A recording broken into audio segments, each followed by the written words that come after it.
And it is time now for me to introduce our final panel for the day, but we've still got our glamour section of Boomtown 2020 to come, and that, of course, is the awards. Our last panel, though, is Precincts, Places and People making the region hum, and I'd like the following, if they could make their way up onto the stage, be great. Duncan Challen is the General Manager of Business Development at Sydney Science Park. We have Brett Newman is the CEO of the City of Parramatta. Catherine van Laeren, ED of the Central River City and Western Parkland City at the New South Wales Department of Planning, Industry and Environment. Sally Walkom, Executive Director of the Commercial Branch at DPC, and the Moderator, Sam Romaniuk, CEO of Place Management New South Wales, and also SOPA. Please make them welcome.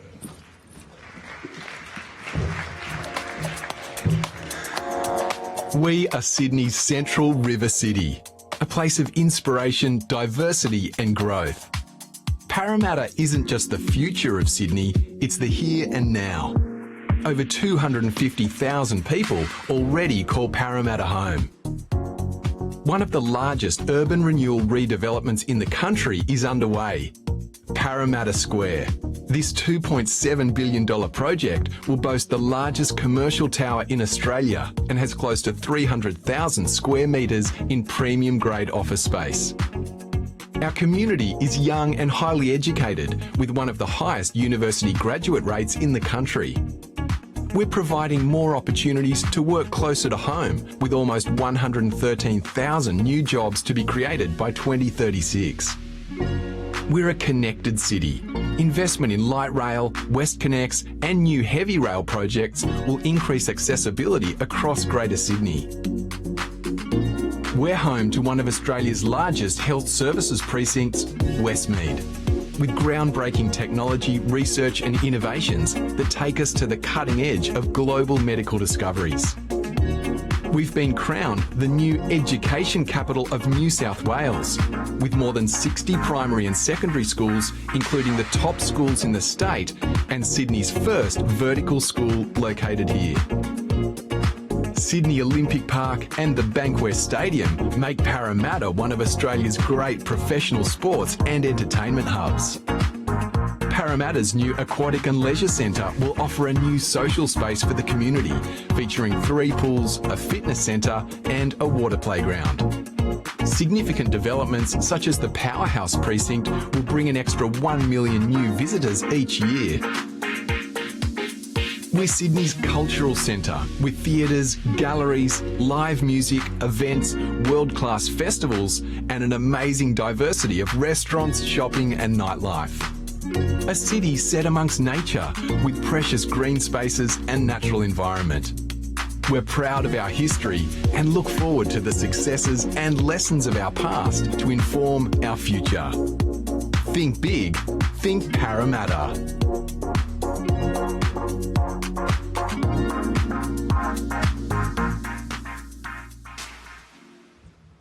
Brett, that's some amazing PR. Congratulations. That's not a question. I didn't realise that was going to be up. I assume you put that up so that it would cut into my time so you wouldn't have to ask me any questions? No, you won't get away with it that easily. But I would say that it's always hard to follow in a session that is moderated by Christopher Brown, so thanks, Christopher, for putting us on after you. But today's afternoon session brings together 4 equally big thinkers to talk about real projects, real decisions and real priorities that will really make a difference to Western Sydney in the short to medium term. So this session, Precincts, Places and People, is about how Western Sydney's great potential comes to life. And today's panellists, well, unlike Andy Marks, I'm not going to ask you about the Leppington Triangle, but what I will ask for, and for what they will be talking about, is how Western Sydney will create places and destinations that people will want to study, work, visit and call home. So this is easy, as people would know, this is easy to say, really hard to do, and something that requires a sustained, coordinated effort from all levels of government and the private sector. So Sally, let me start with you. The Minister and other panellists have talked about the focus of government on precincts. From your perspective, can you just take us through why? Why is this the focus on precincts, particularly those in Western Sydney, and what are the measures of success that the government is looking for? Okay. Well, at its core, I mean, a focus on precincts is really around aligning both government and private sector towards a particular objective, so that in a particular place, in order to maximise both the sort of the jobs and the economic contribution of that place. And so the government's outlined its COVID recovery plan, and precincts and a focus on precincts is one of the 6 themes. And while there's sort of tens of precincts being developed by different parts of government, there's under the COVID recovery plan there's 5 key precincts, or lighthouse precincts, 2 of which are in Western Sydney. So one is the Westmead Health and Innovation District, and one is the Aerotropolis.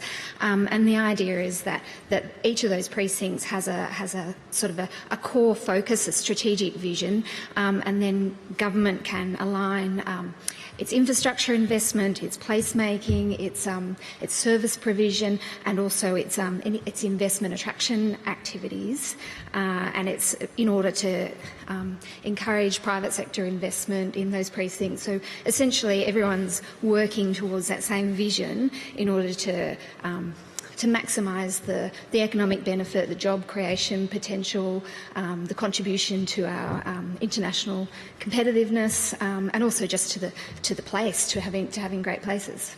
Yeah, love it. So you mentioned COVID. So we've talked about it a little bit today, but COVID certainly has driven a lot of change, and the role of planning seemingly has, during this time, has been really to try and get things moving and to move quickly through faster approval times. Catherine, it's great to see DA approval acceleration, but some people might argue that this should have always been the case. Is planning's role in the growth of Western Sydney just one that's just about determining DAs? Well, if you looked into your crystal ball in 3 years' time, what do you think the future of planning looks like? It's certainly not about determining DAs. It's about a coordinated approach to planning, and I think we're starting to benefit now from the strategic planning that's being done through councils. But I think also something that Western Sydney does particularly well is collaboration, and we're building on that at the moment. So to me, planning in Western Sydney in the future is actually about building new models of collaboration with industry, collaboration with councils, collaboration across agencies. And we're trying some of those collaboration processes at the moment so that we can speed up the strategic process and put in streamlined processes as part of that process. And we see that in the work that's been done around the Aerotropolis, where we're trying to tailor complying development through master planning so that we can do the hard work up front in the strategic planning, in the master planning, in a very collaborative approach with industry, with councils and with agencies. So we've got the answers up front so that the back end, the actual nuts and bolts, DAs or compliant development, is actually streamlined. And there's a lot to learn from that, but we'll get better outcomes by resolving those issues up front, and we're trialling other areas with different programs where we can actually answer those cross-government, those council issues, those environmental issues up front, so that the actual statutory process down the other end of at the end of the process, the answers are in place and we're getting fantastic outcomes. So, yeah, collaboration is clearly the theme, and particularly with the private sector. Sydney Science Park is a really good example of that, and to me it's a really exciting prospect. The promise of a smart city and a mixed-use development in Western Sydney, and of course close proximity to the Aerotropolis. So Duncan, what needs to happen to fast-track this precinct, and what does state and local government need to do to help facilitate this? Thanks, Sam. The Sydney Science Park, from its beginning when we were creating the vision for it, was always based on the fact that it had to be more than just a business park. It needed to be a place that was vibrant, that was interesting, that was connected, that was sustainable. It was anchored on education, research, innovation and commercialization, and it was a place where people want to live, interact, socialize and really enjoy being there despite the science. So a tremendous amount of work has been happening, obviously with Lucy through the GSC, the 3 cities, we've got the Western City Parklands. There's been an enormous amount of government effort into actually creating the vision and the hope and the aspiration for the whole area. I mean, we're in the Northern Gateway, so we are in the Aerotropolis. We're a strategic centre for the whole Aerotropolis. And we're actually at the front door of the airport, which means we're closer to all the economic activity that's happening at Parramatta and also in the Sydney CBD. Most of the population growth, dwellings, and also job creation will happen in the Northern Gateway, so a very strategic centre. I think if you ask me what more needs to be done, as I said, credit to both the state and federal government for all that they've done for the Aerotropolis. They've raised the profile. They've got the MOU partners that have come in terms of international companies all across the world. I think what really to help catalyse what the Sydney Science Park can do in terms of job activation and creating dwellings out in Western Sydney is really looking at the coordination role around helping each of the precincts have its own identity. And if you look at some of the successes that have happened recently around the Aerospace Advanced Manufacturing Research Facility, the CSIRO headquarter, the multi-varsity, these are all great announcements, and it's great for the area. They are, however, concentrated down in the Aerotropolis core. So I think there needs to be that drive and investment from government to really help the Northern Gateway and the other precincts find what their niche is. You would have heard Jeff and others talk about for a precinct to be successful, it has to have those key ingredients. And for example, the Sydney Science Park, we don't want to be all things to everyone. We want to make sure that we complement and support all the investment that's happening across all the hospitals. We want to look at how do we help transform the way we deliver healthcare. How can we be a platform to help the way that we transform the way we deliver education that keeps up with Industry 4.0, that really integrates school kids from a young age with industry so that we can keep the passion alive for these young boys and girls out in Western Sydney from a very young age. How do we work with utilities providers around new ways of dealing with our water, energy, having embedded networks, looking at recycled water, and all those things that we've talked about today. So, the Sydney Science Park, we view ourselves as a platform for innovation. We see ourselves as a platform to offer people out in the Northern Gateway and the Aerotropolis diversity of choice, which I think is very important. Great value, superior amenity, and all of this is happening in a place that's going to be leafy, green, walkable. We want to take all the great aspects of everything that's good around urban development and bring it into a place that we can start to build from the grassroots up. So it's a bit of a long answer to your question, Sam, but I think there's been a great platform that's been created by government, but I really think now government needs to start to pick winners, I think, in terms of how those different precincts will develop. And I think to Lucy's point, there is a bit of reluctance, I think, from the public sector to work with property developers because of those inherent risks. But I think if you focus everything just on areas that government can control, I think the Aerotropolis, which is so large, over 11,000 hectares, we're going to miss a real opportunity to create precincts that are famous for particular things. And I think the Northern Gateway is one of those areas where we'd like to see government possibly doing more around helping activate particular sectors and industries that will be lighthouses and be global leaders around the world. So just to follow up, Duncan, because I like talking about the end point as much as anyone. I guess the challenge for any major development, and certainly a development the one of your size, is that people wait for the big reveal. What are you planning to do in the medium term, or in the short to medium term, to make sure that your project is actually has that magic of amenity? Yeah. So the things we've been working really hard on, and Rock talked about it this afternoon, was around our partnership with Sydney Water. So we're going to announce something extremely innovative around water and how we're partnering with Sydney Water. We're also exploring new ways of delivering energy behind the meter in terms of embedded networks. But at the heart of everything is a community. We've got to make sure that we deliver something that is really needed and required out in Western Sydney.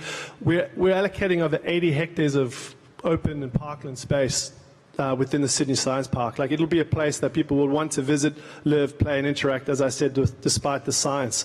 We'll be developing a modern, contemporary, timeless city out in Western Sydney that has that diversity of choice and lifestyles for, if you're a mom and dad or a small family, or if you're later in your life as well. So I think the key for us is our site is so big, right? If you walked from Circular Quay past the Sydney Cricket Ground, That's how long it is. And if you walk from Darling Harbour, where we are now, to the Domain, that's how wide it is. It's 440 hectares, our total land holdings.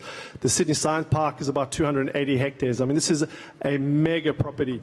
And what we do have in our advantage in terms of creating that amenity for people out in Western Sydney and looking at the heat issues and the greening and the canopy and walkability and autonomous mobility and medtech and digital tech is that we are one landowner that will be building residential, we'll be building commercial, we'll be building residential. We've got this amazing opportunity to integrate all the new technologies across all of those.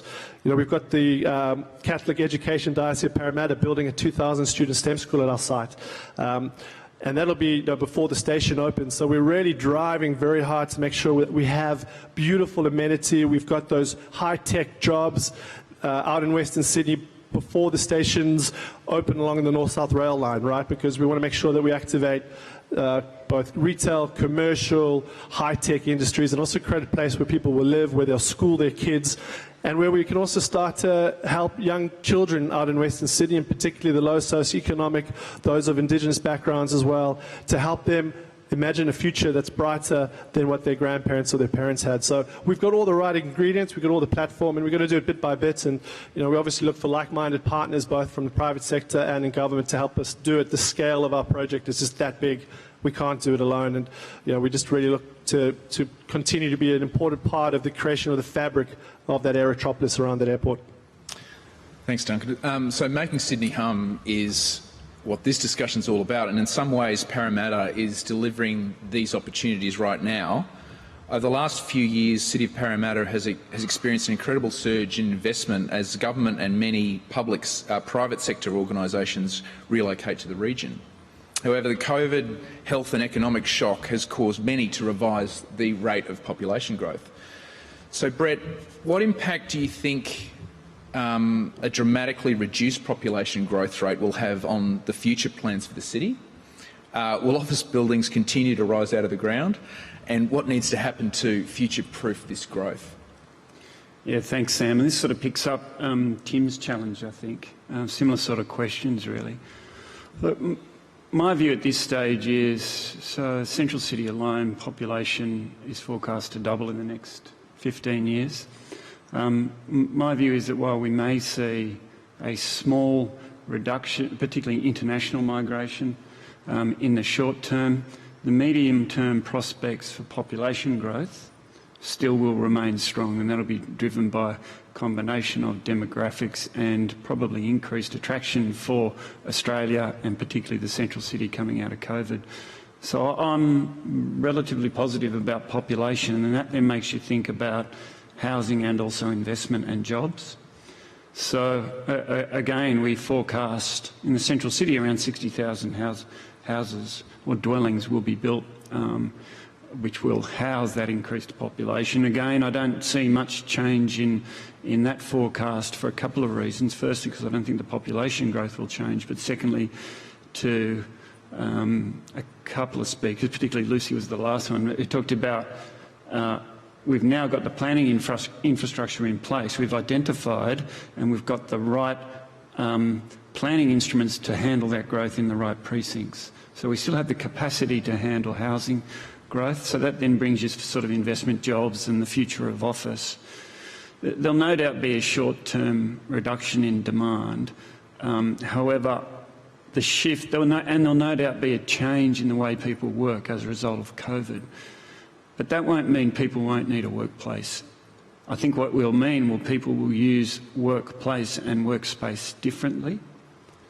I do think that what we might see, and we haven't seen it yet, is an impact on asset values and rental values. But there'll still be demand there because people will still need to and want to come together to work, to collaborate. And particularly if we continue to see pricing differential in the Central City and the Western Sydney between CBD, that will support demand, as will access to people who want to work and live closer to home, which is actually a positive outcome of COVID. So I'm sort of, to Tim's question, I'm relatively optimistic that the medium-term growth prospects for those sectors are important. I'm much more concerned around some of the focus, particularly I've heard today, on the aerotropolis and our lighthouse precincts.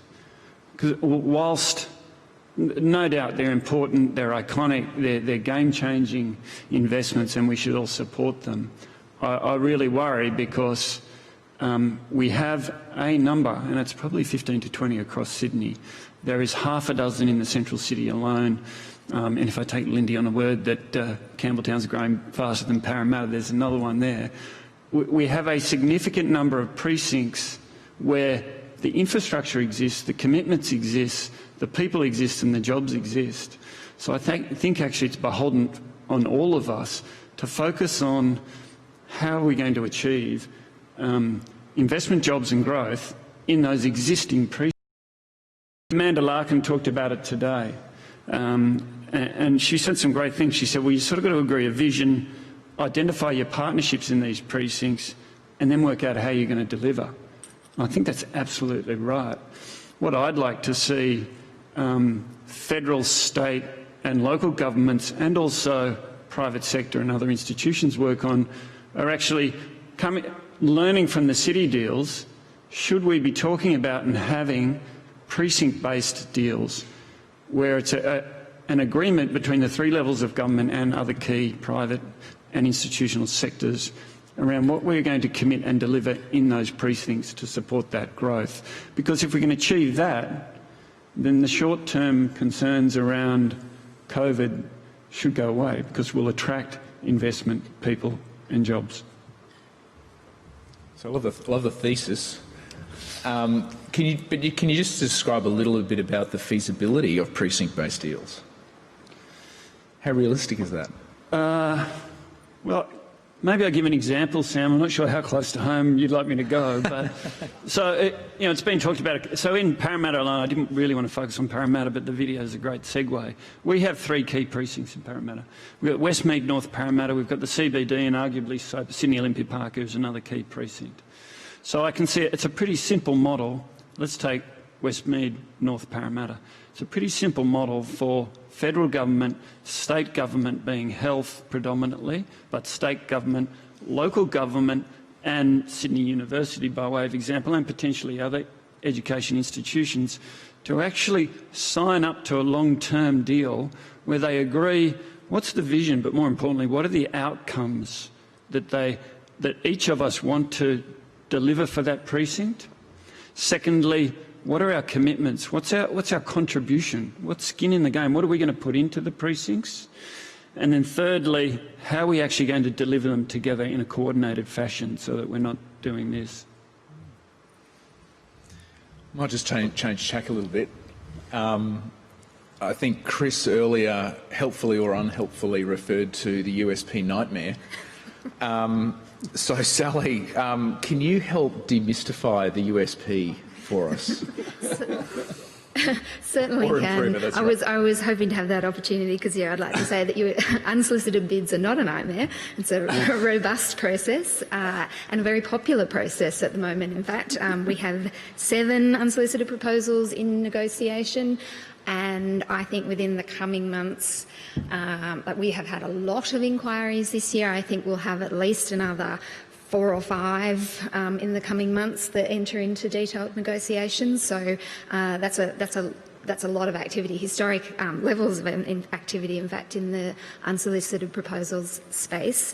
And there's a lot of opportunity around the precincts agenda with unsolicited proposals. We're already seeing that in the eastern city around Tech Central. We have one direct deal with Atlassian for them to develop their new head office there, and 2 neighbouring unsolicited proposals from one from Dexter and Fraser's, which is a neighbouring landowner that wants to redevelop and sort of jump on board with Tech Central vision, and then also from the neighbouring Toga Group, which owns the Adena Hotel there. So, and again, redevelop and align their activities with what we're trying to deliver at Tech Central. So I would love to see that picked up and adopted in Westmead and broadly in the aerotropolis as well. It's a great opportunity for private sector to bring their ideas to government and to either enter into a direct negotiation if we can justify that, and that's about a proposal having demonstrating uniqueness, which means there's no competitor that can do exactly the same thing, and also that it aligns with government's objectives, which is a really important piece. It needs to be something that government wants to do. But if there are proposals that align with the aerotropolis objectives or align with the Westmead objectives, then we definitely want to talk about them, because even if they aren't unique, maybe we can find another way to make them happen. And we can't talk about it in detail, but we are negotiating with Celestino at the moment about the Laeren metro station, which will be located on land that Celestino owns. So, the idea of delivering that metro station in a way that becomes I guess, bigger and better than what it would have otherwise been by entering into an agreement that that achieves government's objectives as well as Celestino objectives is a great opportunity and worthy of a negotiation. Certainly a lot of opportunity there, and always happy to talk about proposals with anyone who's got an idea, and certainly not a nightmare of a process. We're constantly trying to make it more efficient, cost less, faster, but obviously via a rigorous assessment and ticking all the probity boxes. Just a final question, just for the panel in general. Placemaking is is the topic du jour. It's really the way in which people describe it as a way in which it allows people to really enjoy a place. So from either a planning perspective or from a central government perspective or from a project delivery perspective, how do you think about placemaking, and what are the things that need, in your view, is more important than others? I'll go first. Placemaking is fundamental for us. It's not you build it and they will come. If you don't get it right, you're going to squander this opportunity. So every day we think about the fact that we have a greenfield development. There will be a place where potentially tens of thousands of people will live, tens of thousands, 50 to 100,000 people may work, and it'll be a place where people will live and enjoy themselves. So placemaking is at the core of everything that we do, and we've got to make sure that we get it right from the beginning, because we don't want to have to retrofit things down the track like is happening in existing cities around the world. So we're very mindful of that fact, that we've got to really put the community at the heart of it, and I think that's also the value that we can bring, us and other landowners around the aerotropolis, is it is greenfield, so we can build this from the grassroots up with the community in mind, rather than just coming at it from a development perspective and mindset of just thinking about yield. So that's not what we want to do out the park. We want to create something that truly is unique. We want to be able to deliver on the hopes and aspirations that government has created out in Western Sydney, in particular with the Western Sydney City deal and all the authorities and all the planning work that they're doing. We want to be a platform to deliver that. I think one thing that would probably be asking of government is give us the flexibility when you look at your planning policies and also the precinct plans that you roll out. Give us the framework in which to work, but if you get too prescriptive, I think you really run the risk of killing the innovation that the private sector can deliver in terms of that placemaking. So I think that's one of the things that we will keep advocating for, is don't make it too prescriptive in terms of the uses within these large-scale developments, because you have the risk of not really delivering the outcomes that government want from these large-scale precincts. So give us the framework, but then also give us the flexibility to do what we do best and deliver what people want and how they want it and where they want it. Two quick comments for me, Sam. Firstly, placemaking has to begin and end with your customer. You have to focus on highly satisfied customers. In placemaking, that includes community members, visitors, workers, occupants. Secondly, and it comes back to the planning point, you need to design and build a model from the beginning which funds and allows continuous investment in the place and placemaking and activisation. Just one quick one from me. So just back in the sort of unsolicited bids and other direct deal space, the place is core. It's one of the things that we think about when we're evaluating a deal. If someone can come along with better open space, public places, green space, like thinking about we have Premier's priorities to achieve those things, then we give it a couple of extra ticks. So yeah, it's certainly something that we encourage and we try to facilitate so that so we can get better places for the community and the users of those spaces. I think it's great when you're the last person to answer a question that's been tossed around all day and answered by probably much better minds than mine. But for my 2 cents worth, I think place means different things to different people, and sometimes a place can be your home, sometimes a place can be your street, sometimes it can be your local community, or sometimes it can be your city. And I think we need to talk about what place means to people, and I know this was raised earlier, and how the planning system can enable the delivery of great places. I don't think that plans in themselves deliver great places. I think working with people and having plans that enable flexibility, enable us to work together, enable us to come together, creates great places. And from a personal point of view, in working in the central and Western Sydney, one of our biggest priorities, or one of my focus, is still about that jobs story. It's still about making sure that we're bringing an array of jobs to the people of Western Sydney, so that people aren't having to travel out of their place, whether they consider that their home, their street, or their local community. So I think that there always has to be an ongoing dialogue about what is place, what does place mean to people, and how do we enable that so that people can feel that place and have ownership of that place. Thanks, Catherine. Thanks, everybody. Look, I've really enjoyed it. Please help me and thank the panel.